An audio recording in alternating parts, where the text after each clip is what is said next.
রাইসটা কিন্তু ভালোভাবে কুক হয় না। আলু কিন্তু আলুটা ভাঙতে পারছি না, এতটা মটনের পিস দিয়ে দিয়েছে, ছিঁড়তে হচ্ছে আমাকে পুরো কচকচ। বন্ধুরা আমরা চলে এসেছি মধ্যমগ্রামের সেই বিথরি বিরিয়ানি। একদম ঠিক শুনছেন বন্ধুরা, আমরা চলে এসেছি এখন কিন্তু বিথরি বিরিয়ানিতে। বিথরি বিরিয়ানি ব্যারাকপুরে একটা নামকরা বিরিয়ানি। আমরা চলে এসেছি এখন মধ্যমগ্রামের ব্রাঞ্চে।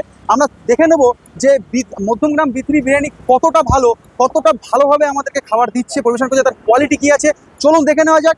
চলুন আমার সঙ্গে দেখতে থাকুন ভিডিওটা। বিথরি বিরিয়ানি দাদা কিন্তু এখন নিজে হাতে নতুন একটা হাঁড়ি কাটা শুরু করে দিয়েছে, আপনারা দেখতে পাচ্ছেন। এদিকে একটা বিরিয়ানি কিন্তু খালি হয়ে গেছে অলরেডি, এটা কিন্তু দ্বিতীয় নম্বর হাঁড়ি, যেখানে দাদারা কিন্তু মটন আর চিকেন দুটোই কি একসাথে প্রিপেয়ার করে।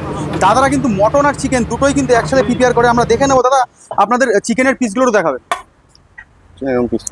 দেখতে পাচ্ছেন বন্ধুরা 60 এর উপরে থাকবে, 160-50 এর উপরে থাকছে কিন্তু এই পিসগুলো। দেখুন লেগ পিসটা প্লাস থাকবে, 150 নিচে কোনো পিস থাকবে না, 150 নিচে কোনো পিস নেই। আচ্ছা দাদা একটু মটনের পিসটা দিয়ে দেখান। দেখুন বন্ধুরা মটনের পিসগুলো কি এরকমই থাকবে? 150 প্লাস থাকবে, 150 প্লাস কিন্তু মটনের পিসগুলো থাকছে।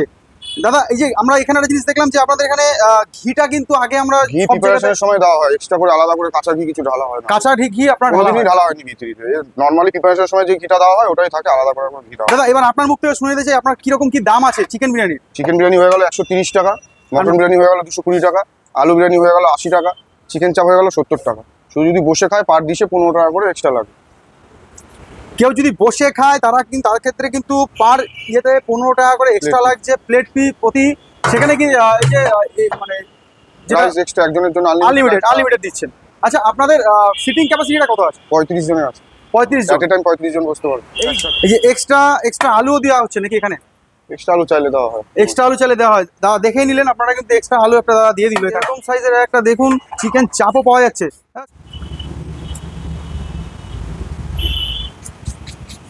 দাদা আপনাদের দোকানটা কখন থেকে কখন খোলা হয়? সকাল 11:30 থেকে রাত্রি 10:30। দাদা এই যে আপনাদের বিথরি বিরিয়ানি, এটা তো ব্যারাকপুরে একটা সব থেকে বড় ব্রাঞ্চ তো ব্যারাকপুর। আপনার মধ্যমগ্রামে এই কতদিন হয়েছে এখানে খুলেছে? এই 2 মাস। 2 মাস। আচ্ছা 2 মাসে আপনাদের কিরকম রেসপন্স পাচ্ছেন মানুষের থেকে? খুব ভালো। ব্যারাকপুরে যেরকম রেসপন্স রয়েছে আপনাদের, আমরা জানি যে ব্যারাকপুরে কিন্তু আপনাদের বিরাট নাম রয়েছে বিথরি। তো সেক্ষেত্রে আজকে মধ্যমগ্রামে দাঁড়িয়ে আপনাদের সামনেই একটা বড় রেস্টুরেন্ট, সেটা হচ্ছে গিয়ে ডিবাপি, সেই জায়গায় বিথরি কতটা ভালো প্রোভাইড করছে মানুষের? আমাদেরটা আমরা ভালোই আছি, মানে আমাদের যে বিষয়টা আছে ওটা আমাদের ঠিকই আছে। কত হাঁড়ি করে এখন আপনাদের কাছে? আমাদের এমনি নর্মাল 8টা 9টা 10টাও হয়ে যায়, আর উইকেন্ডে ওর থেকে বেশি। দাদা আমরা দেখতে পাচ্ছি এখানে আপনাদের এখানে বিরিয়ানির লেখা রয়েছে বিথরি বিরিয়ানি ওয়েডিং ম্যানেজমেন্ট প্ল্যানার। আচ্ছা আপনারা কি যে কোনো ওয়েডিং ইয়েতেও কি এগুলো প্রোভাইড করছেন? শুধু বিরিয়ানি নিয়েই করছেন নাকি পুরোটাই করছেন? পুরোটা মানে পুরো ইভেন্টে যা লাগে টোটালটাই। আমরা নিয়ে নিয়েছি 1 প্লেট বিথরি বিরিয়ানি, মাটন বিরিয়ানি। আমরা এখন এখানে রিভিউ দেবো যে এটা কতটা ভালো। যে প্রাইসে দাদা দিচ্ছে 220 টাকা, ঠিক এরকম একটা কোয়ান্টিটি, এরকম একটা প্লেট, তাতে বিরিয়ানিটা কতটা ভালো সেটা আপনাদেরকে দেখানোর জন্যই আমরা চলে এসেছিলাম। চলুন বেশি কথা না বাড়িয়ে দেখে নেওয়া যাক। আমি প্রথমে একটু রাইস নিয়ে নেব।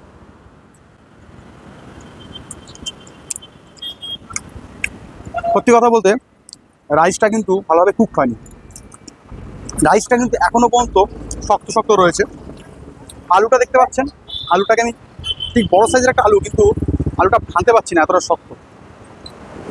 আলুটা কিন্তু যথেষ্ট শক্ত, তাও আমি একটু আলু নিয়ে খেয়ে দেখব। ওভারঅল বিরিয়ানির এসেন্সটা একটু বেশি মনে হচ্ছে আমার কাছে। মটনের পিসটা দেখতে পাচ্ছেন, এরকম একটা বড় মটনের পিস দিয়ে দিয়েছে, কিন্তু মটনটা একবার দেখে নিই কীরকম হয়েছে। ভাই বলতে গেলে মটনটা কিন্তু পুরো ছিঁড়তে হচ্ছে আমাকে কিন্তু কষ্ট করে ছিঁড়তে হচ্ছে। দেখতেই পাচ্ছেন মটনটা কিন্তু সেইভাবে গলেনি, মানে যেভাবে বেক কুক হয় সেভাবে কুক হয়নি, শক্ত, ভালো শক্ত, কিন্তু ভালো শক্ত দেখতেই পাচ্ছেন। একটু খেয়ে দেখা যাক। পুরো কচকচ করছে মটনটা, পুরো কচকচ করছে। আরও ভালোভাবে বেক হতো, জানি না এই হাইটাই এরকম হয়েছে কিনা। আমাদের জন্য হয়তো এই আজকের দিনটা ভালো নয়। বিথরির কাছে এই জিনিসটা আমরা আশা করিনি, বিকজ বিথরি একটা হচ্ছে গিয়ে ব্যারাকপুরের ব্র্যান্ডেড বিরিয়ানি বিক্রেতা। সেই জায়গায় দাঁড়িয়ে আছে মধ্যমগ্রাম ব্রাঞ্চে, তার এরকম একটা হবে আমরা ভাবতে পারিনি। যাক ওভারঅল আমার কাছে এটা সেরকম ভালো লাগেনি। আমি খেয়ে যেটা ভালো লাগে সেটা বলি, যেটা ভালো লাগে না সেটা আপনাদেরকে বলি। আমার কাজ হচ্ছে গিয়ে ভালোটাকে ভালো বলা, খারাপটাকে খারাপ করা। কোনো পেড প্রমোশন নয়, এটা আমার কাছে ভালো লাগেনি। আমার কাছে এটা একদমই প্রাইস হিসেবে 220 টাকা হিসেবে আমার কাছে অতটা ভালো লাগলো না। এটা খুব বেশি হলে পরে যদি 180 টাকা হতো তাতেও আমার কাছে ভালো লাগতো না। আমি একে 10-এ স্বাদ দেবো। ভালো থাকুন।